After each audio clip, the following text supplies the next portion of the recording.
Hello, lovelies. This is Amy Yummy Yum.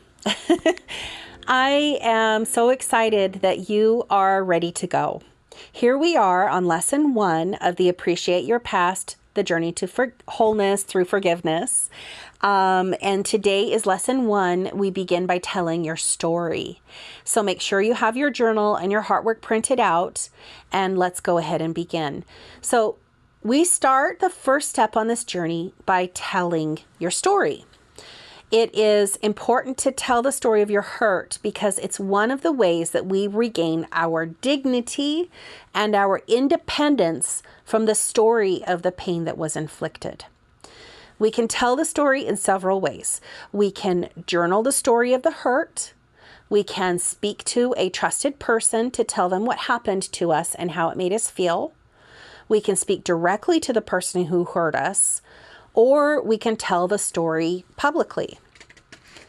In my own experience, I have found that all 4 of these methods are wonderfully effective ways of regaining my dignity when I tell the story of the hurts from my past.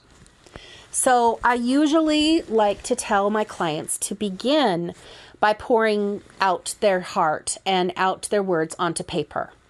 And when you do that, it helps you to feel heard and validated within your own heart. So that is something that you're going to be doing today. Next step is to tell a trusted friend. And so when I tell a trusted friend of the story of my hurt, I open their hearts and help them to feel supported because it also allows them to tell the story of their own hurts. Let me give a very real example. So after I was sexually assaulted, I confided in a friend and let her know about the story of my hurt and the assault. And I was devastated and at the same time felt validated to hear that she had also been sexually assaulted as a teenager. And it didn't make my hurt any less real or any less valid, but what it did was it allowed us to connect and to bond and to share each other's pain. So I'm not exactly saying that when you tell people about your hurt that they're going to say, oh, I've been through the same thing, but it still validates your story and it allows them to tell the story of their own hurts, and it helps you to bond better with the women or the men that you are talking to. Next step would be to speak directly to the person who hurt you. Now, this step is often the most frightening for people who have experienced pain in their life. But let me tell you, it opens pathways to communication and eventual reconciliation. And it's not something that I'm going to ask you to do right now. It's something that you can work up to. But keep in mind that if you want to fully heal, you may need to tell the story of your hurt to the person who hurt you, especially if that person is still a part of your life.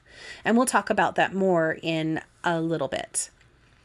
Finally, if you tell the story of your pain publicly, it brings that pain and shame into the light, and thereby it diminishes the power that it has over myself and others by helping them to feel connected. So there was a long time that I refused to talk about my sexual assault. First of all, I was very ashamed and I was embarrassed. I didn't even tell my husband that I was sexually assaulted for 17 years. For 17 years, I kept the secret from him. Now, that doesn't mean I didn't talk to other people about it, but I didn't talk to him. And what that did was the shame and the pain of it festered inside me. And it worked up to be this thing where the more I kept it from him, the more afraid I was to talk about it. And finally, last year, I opened up to him about it, and I spared him from a lot of the details because I didn't feel like that would be something that I would want to hear if he was telling me about similar circumstances. But I let him know that I was hurt, how I was hurt, and when it happened and who did it. And what happened was it brought all that pain and that shame into the light. And all of a sudden, this huge demon that I'd created in my own mind and in my own heart suddenly was lifted. The burden was lifted. And it also freed me to talk about this with other people. And as I've done so, and I've shared my story publicly, whether I'm speaking at an event in front of women, like when I speak at, events that are retreats or events for women that are healing conferences or whatever, when I do that and I share this story with them, it helps them to also gain the courage to tell their own story and to begin their healing process. It's a beautiful, powerful thing to share your story publicly. Okay, so let's talk about the steps to share your story. There's a few important things to remember when you begin this process of telling the story of your hurt. First, if you're speaking to the person who hurt you, you need to speak the truth as you remember it. So this is especially important if you're telling it directly to the person responsible. And I want you to know most people's memories of events happen, they're changed in their mind. So I might remember, let's say, for example, I'm in a car accident and I give my story to the police officer, and there's witnesses that see the car accident and they give their stories to the police officer, and the other person who's involved in the car accident gives their story to the police officer. Chances are everybody's going to have a slightly different version of the event, but that's not important. It's important for you to remember to tell it the way that you remember it. It's not good and it's not bad. It just is the way you remember things. So because of this, it's important to tell the facts of the situation and not to dwell on your feelings when you're actually telling the story of your hurt. So, for example, if you were to speak to someone who you were physically assaulted by, it's just as powerful to say, and it's just as true to say, you were violent with me and you hit me and I was hurt. Okay. It's the truth of the situation. And it's just as powerful as you were violent and angry person who lashed out at me unprovoked. You hit me and I felt humiliated and belittled. So when you do that, you're pointing fingers at someone rather than just acknowledging the truth of the situation. So when you only include the facts of the situation, you allow the person who hurt you to understand that you're not pointing fingers. You're just merely sharing your hurt. And then after you've shared the facts, if they're open to it, you might want to share your feelings. So you were violent and you hit me and I was hurt. And then the person says, wow, I am very sorry for that. I didn't mean to hurt you. I didn't mean to hit you. Then you can say, when you did that to me, I felt belittled. I felt humiliated. And I felt like I could never trust you again. So tell the facts first. And then if they're open to it, go ahead and share your feelings. But I want to backtrack a little bit here. I've found that it's easiest to begin this whole process by journaling and then telling a trusted friend before you tell the story to the person who hurt you. So go ahead and think about the situation that you want to gain forgiveness for or open up to be forgiving someone for. Once you feel safe, then you can tell the person who hurt you. So what I want you to do is take the opportunity to tell your story by journaling first, then think about telling a friend.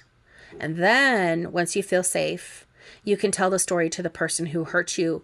And it's really best to do it either on the phone. You could also write a detailed letter to that person.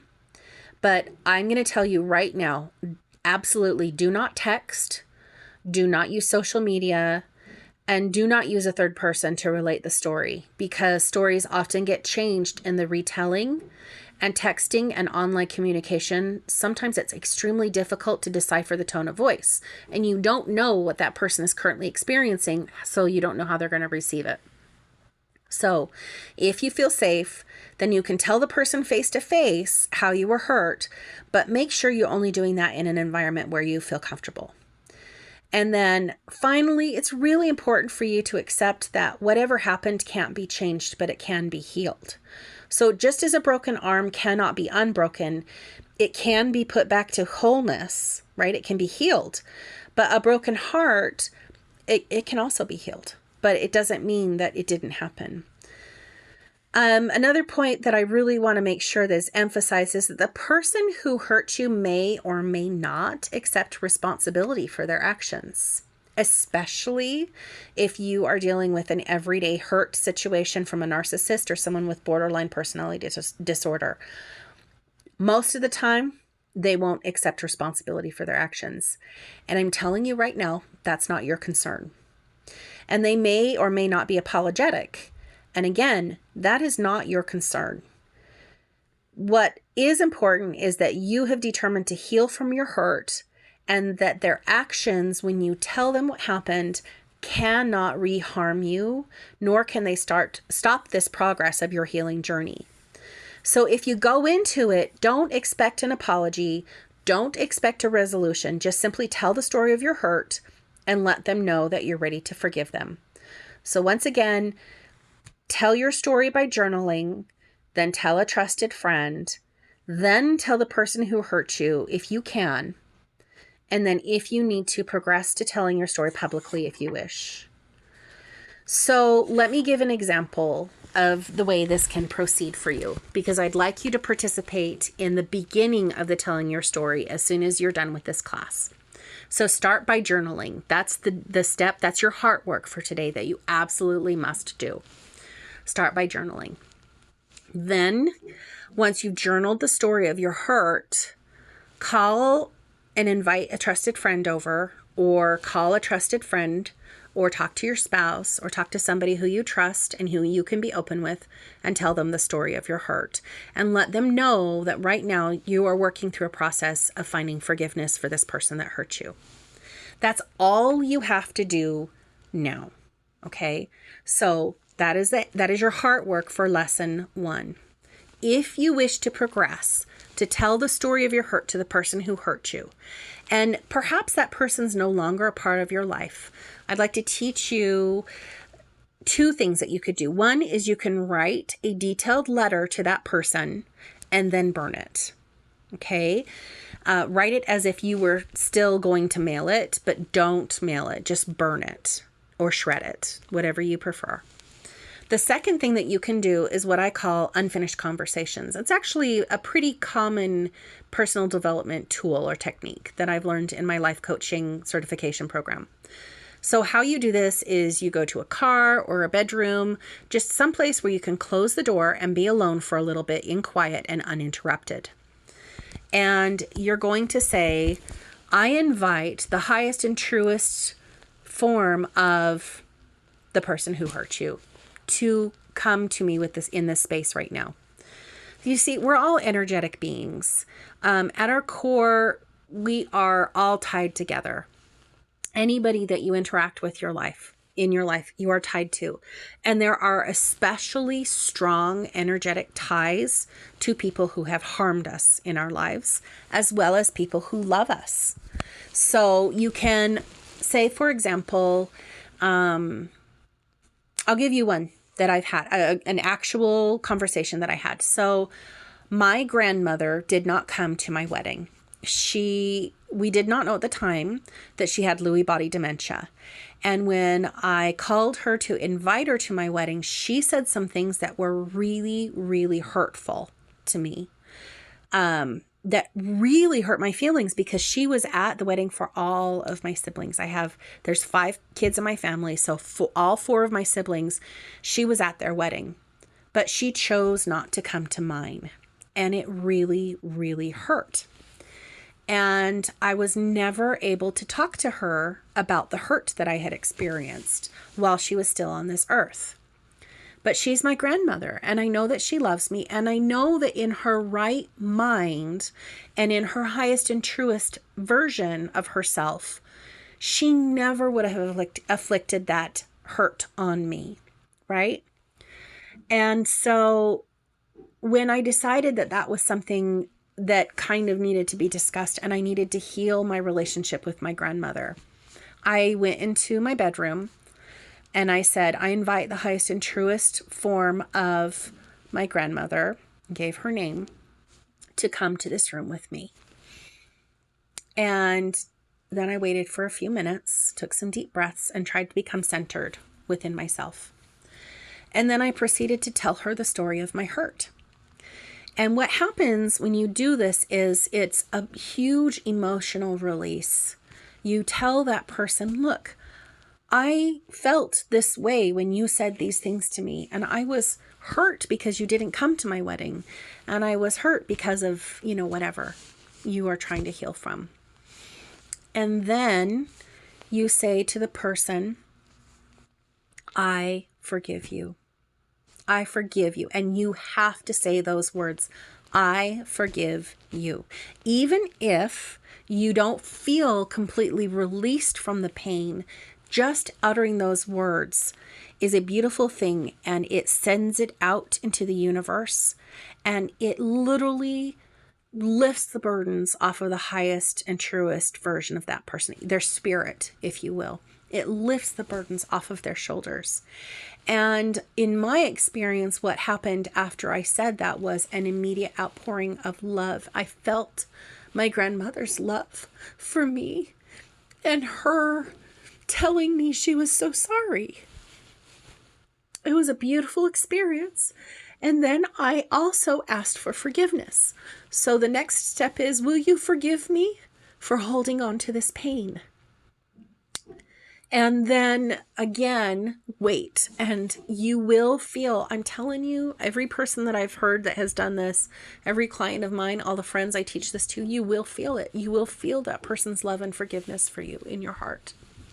And then the most important thing is to say, thank you. I love you.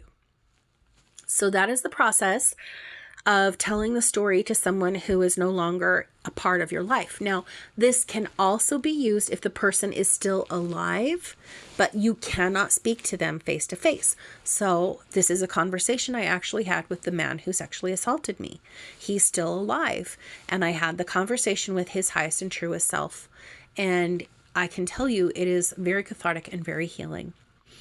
All right, so today's lesson is over. Your heart work assignment is to, first of all, journal the story of your hurt.